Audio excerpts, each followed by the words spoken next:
วัสดีค่ะวันนี้นะก็จะมารีวิวสกูชี่คอลเลคชันของเรานะคะก็มีทั้งของแท้และของไม่แท้นะคะเดี๋ยวขออนุญาตดูของแท้ก่อนเลยของไม่แท้ก่อนเลยนะคะของไม่แท้แรกค่ะก็จะเป็นนี่นะคะไข่นะคะ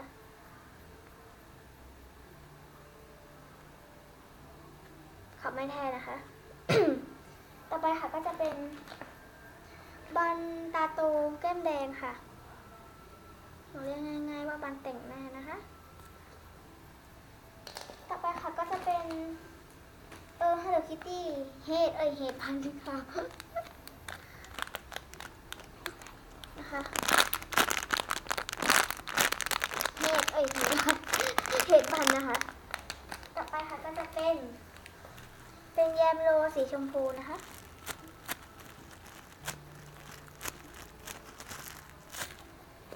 ต่อไปค่ะก็จะเป็น Hello Kitty ของปลอมนะคะ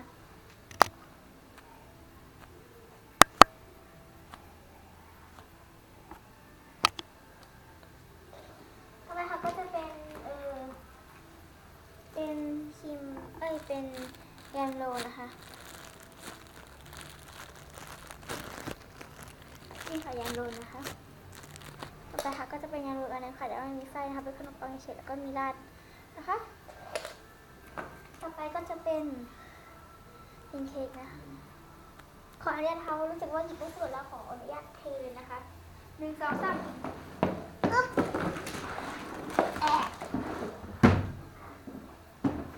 สำหรับสกูชี่คอลเลคชันจะมี2 EP นะคะต่อไปค่ะก็จะเป็นกุเดตามะบันนะคะกุเดตามะนะคะน่ารักต่อไปค่ะก็จะเป็นเขาเรียกเลยนะครัวซองใช่ไหมครัวซองค่ะครัวซองนะคะแล้วก็จะเป็นทีแรกค่ะเป็นกุเดตามะบันแต่ว่าเราเอามาทาสีเล่นนะคะ3 รอบเลยก็เลยได้อย่างนี้เป็นไข่ไดโนเสาร์เลยต่อไปค่ะเป็นตัวไหนค่ะ EP ที่2ก็จะเป็นสกูชี่ที่แบบ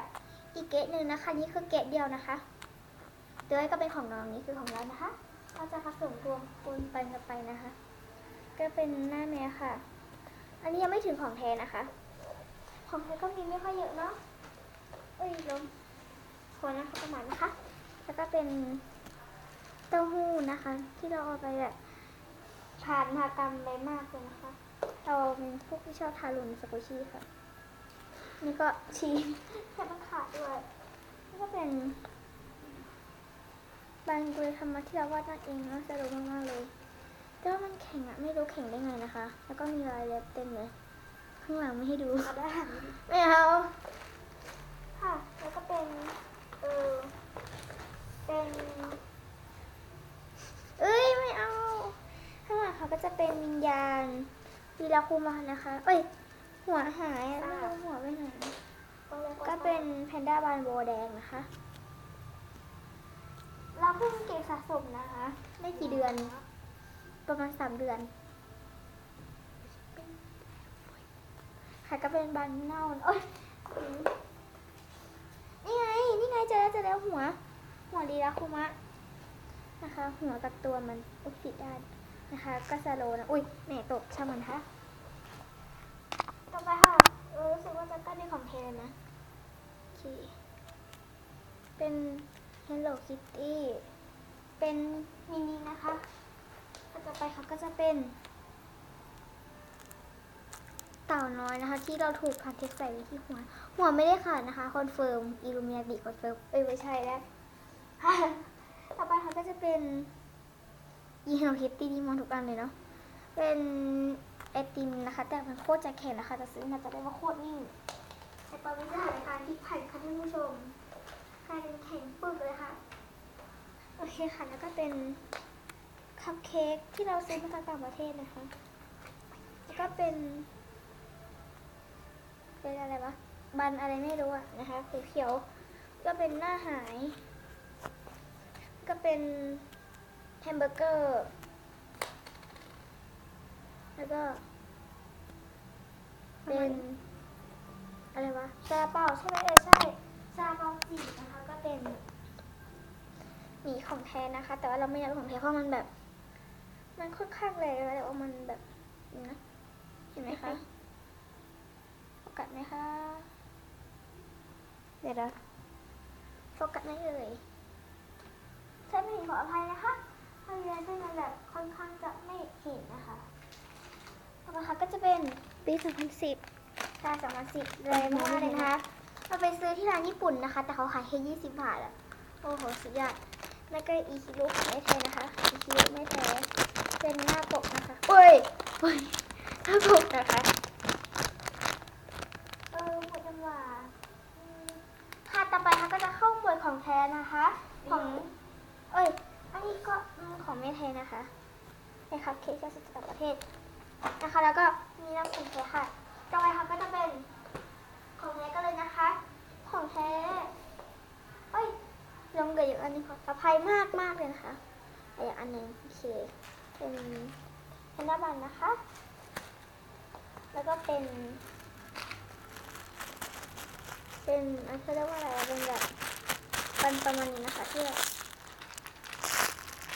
สโลนะคะต่อไปค่ะก็จะเป็นเค้กหน้าส้มแล้วก็ไข่ค่ะค่ะก็สุดท้ายถ้าเกิดเป็นของแท้ก็เป็น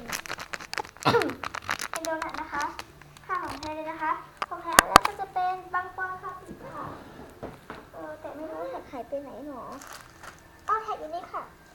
แท็กบางปอนคาปินะคะอุ๊ยมันโคตรจะเน่าเลยค่ะแล้วขอมันแบบสงสัยมันแท็กของมันนะคะแท็กต่อไปค่ะก็จะเป็น Peach Eye Room นะคะเดี๋ยวนะคะขอให้ดูลายเส้นดูนะคะอันนี้คอนเฟิร์มมากค่ะอันนี้Illuminati คอนเฟิร์มข่าวมาทุกเรื่องเลยเนาะค่ะแล้วก็ลายเส้นค่ะเห็นไหมเอ่ยเห็นไหมคะไม่เห็นหุยอีกนะคะก็เห็นลายเส้นแล้วเนาะโอเคค่ะถ้าไม่เห็นขออภัยด้วยนะคะต่อไปค่ะก็จะเป็นแพ็กเกจของ Peach Eye Room นะคะก็จะเป็นแบบเหมือนที่แบบผลไม้แล้วก็เป็นแบบพวกอันนี้นะคะไม่ใช่แล้วค่ะ ต่อไปค่ะก็จะเป็นสับปะรดของชาวานนะคะเป็นสับปะรดชาวาที่แบบเดี๋ยวเราขอมันมีลายเส้นนะเดี๋ยวไปดูก่อนเป็นตัวสโกชี่นะคะซึ่งเรียกได้ว่ารู้แล้วนะคะสโลว์มากเลยค่ะลายเส้นเห็นไหมคะดูดิก็มันเห็นหรือเปล่าดูลายเส้นนะคะลายเส้นเห็นไหมเอ่ยไม่เห็นเลยไม่เห็นหรอคะนิดหนึ่งแต่ว่าถือว่ามีนะคะเราจะให้แพ็กเกจค่ะเพื่อยืนยันความเป็นของแท้ค่ะแพ็กเกจนะคะถ้าแอบแบบเพนไม่ใช่แหละอะไรนี่พายโปรมันก็สับปะรดนะคะ แล้วก็มีโลโก้หมาน้อยชาวายตรงนี้นะคะค่ะต่อไปก็จะเป็นขวดนมนะคะมันก็ไม่มีไข่ขาดเมื่อกี้ไม่ใช่ขวดโค้กค่ะก็เป็นโค้กลายเส้นนะคะเห็นไหมเขาเห็นระยะเปล่านี่เป็นลายเส้นนะคะ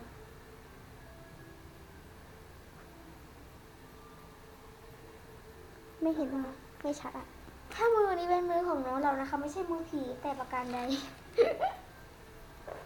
แล้วก็จะเป็นปอมปุรีนะคะของไม่แท้นะคะลืมนี่เอาของอื่นมาใส่นะคะของแท้เดี๋ยวนะคะถ้าเก็บใจดีออกมาแล้วอ่ะถ้าจะเป็นแค่ละของอีริกนะคะเลยสโลมากเลยค่ะกลิ่นมันแบบเลี่ยน กลิ่นมันเลี่ยนมากๆเลยนะคะคนนี่ค่ะไปของอีริกนะคะอีกนิวอีริกเนสอีกควายข้างหลังก็เขียนภาษาอะไรไม่รู้อะเราไม่แน่ใจว่าจีนญี่ปุ่นว่าอะไรหรือว่าเกาหลีอะไรแล้วก็จะเป็นแอปเปิลนะคะแอปเปิลแต่ว่ารอยแท็กมันเยอะมากแล้วโคสังเกตดีจะเห็นแบบเต็มเลยนะคะแท็กแอปเปิลอยู่ไหนวะแต่ละข้าวแท็กแอปเปิลอยู่วะถ้าเป็นไทยเขียนว่าบิ๊กมังกี้อะค่ะเนาะโอเคค่ะอยู่ไหนวะ กดลงไปค่ะแล้วไม่ได้สแกนมาแล้วนะคะต่อไปค่ะก็จะเป็นกล้วยอีกที่เราโดนเพื่อนของที่เราแบบเพื่อนเราชื่อโมเดลใช่ไหมแล้วพี่มันชื่อว่าอะไรไม่รู้ค่ะจำไม่ได้แล้วแบบพอมาฉีกเราก็เลยฉีกโดยไม่แคร์แล้วค่ะแต่กลิ่นก็ยังหอมอยู่นะคะซากแบบเขาเรียกว่าซากกล้วยอีกนะคะทีนี้ก็ถือว่าเรามีครบแล้วนะคะนี้ที่จริงของเรานะคะ แต่ว่าน้องแบบแบ่งเป็น3คนอย่างนี้เราน้องแล้วก็อีเดนค่ะ แล้วก็เป็นเค้กคาเฟ่ดีเอ็นนะคะ เป็นแบบจะมีโคตรโหดเลยค่ะตั้งแต่เราเอาไปโรงเรียนนะ เราเริ่มแบบสะสมนะคะ EP ที่2จะมีของที่ EP นี้ไม่ค่อยมีนะคะโอ้ยนะคะก็จะเป็นแท็กของคาเฟ่ดีเอ็นนะคะก็จะเป็นแบบสติกเกอร์ตรงตรงถุงมันนะคะ แต่ว่าถุงมันขาดแล้วไงเนี่ยถุงมันนะคะ แล้วก็มีสติกเกอร์ตรงนี้แปะน้อยๆตรงนี้ตรงนี้นะตรงนี้ค่ะเป็นลายสติกเกอร์เนาะค่ะแท็กคาเฟ่ดีเอ็นเนาะโอเคค่ะต่อไปค่ะก็จะอันนี้ไม่อยากรีวิวเลยว่ะกินมันแบบคนไหนที่แบบไม่ชอบกินหัวหอมนี่ห้ามซื้อนะคะอย่าซื้อเลยแนะนำค่ะเพราะว่ามันกินหัวหอมเลยแบบดังนั้นเราเอาถุงฮิปล็อกใส่กันซ้ำทั้ง3ชั้นยังออกมาได้ไหมนะคะก็แต่ถึงแม้มันจะกลิ่นได้หอมแต่ว่าสโลว์มากเลยนะคะดูสิของอีลิกมันนิ่มสโลว์นะคะเลือกโซโลสโลว์สโลว์มากเลยค่ะแล้วตีภาษาอะไรไม่รู้มาจากไหนไม่รู้ค่ะค่ะเราก็จะเป็นหน้าเจ็บหางก็จะเป็นครีมผับนะคะแหกผับนี่แทกเอามาจากไหนไม่รู้ไม่รู้ค่ะเจอตรงข้ามทางเลยไม่อยู่ในบ้านนั่นแหละแล้วเราจะแถมให้เล็กๆน้อยๆนะคะก็จะเป็นเขาเรียกว่าอะไรนะคะเนี่ยโปเช่ไม่ใช่ตัวเนี่ยครัวซองถ้าครัวซองแล้วก็มีไส้นะคะแซนด์วิชนี่หว่าแซนด์วิชครัวซองนะคะรวมมาซะเลยมันไม่ค่อยสโลว์แต่ว่าแข็งๆแล้วก็มีแท็กนะคะแท็กนะคะอาจจะใกล้ไปหรือไกลไปหน่อยก็ขออภัยด้วยนะคะค่ะและอันสุดท้ายไม่ใช่ค่ะไม่ใช่อันสุดท้ายยังเหลืออีก2 อันของเกตแรกนะคะจะมี EP 2อีกเนาะแล้วก็จะเป็นรีดาคุมานี่คือเริ่มแลแล้วนะคะแลแล้วนะลายเส้น15เห็นไหม16เว้ย16ลบลายเส้นนะคะสโลว์ด้วยนะแต่ว่ามันเริ่มมีรอยแตกต่างกันมีแล้วนะพอเราซื้อมาเป็นแบบอันนั้นต้นเลยนะ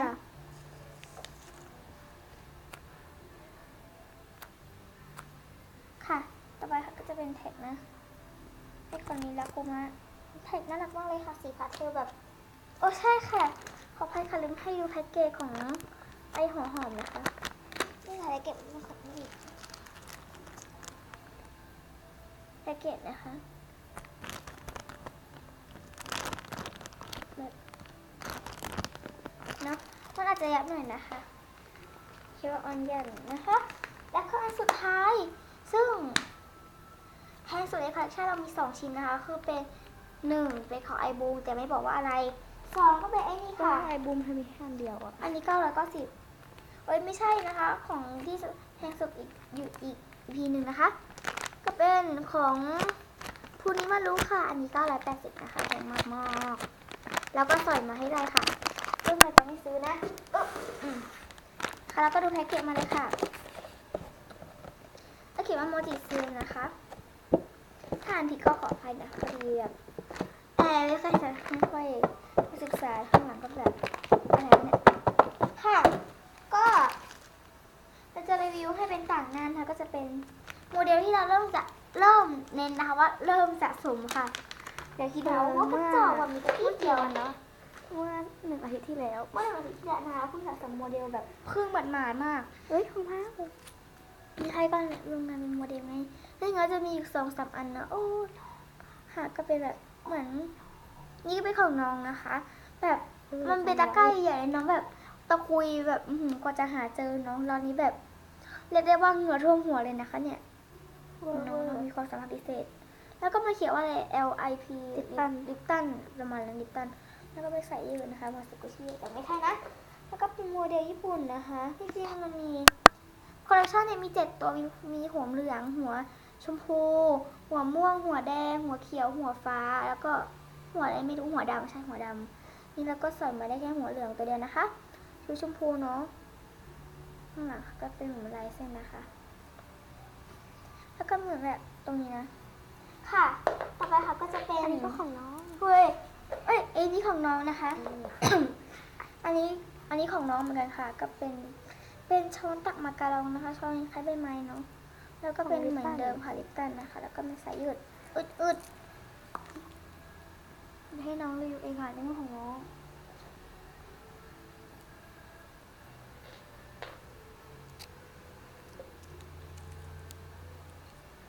ที่จริงเราก็มีนะคะ แต่ว่า ตรง มั นี้ น เขียนว่าอะไรอะ ไหนวะ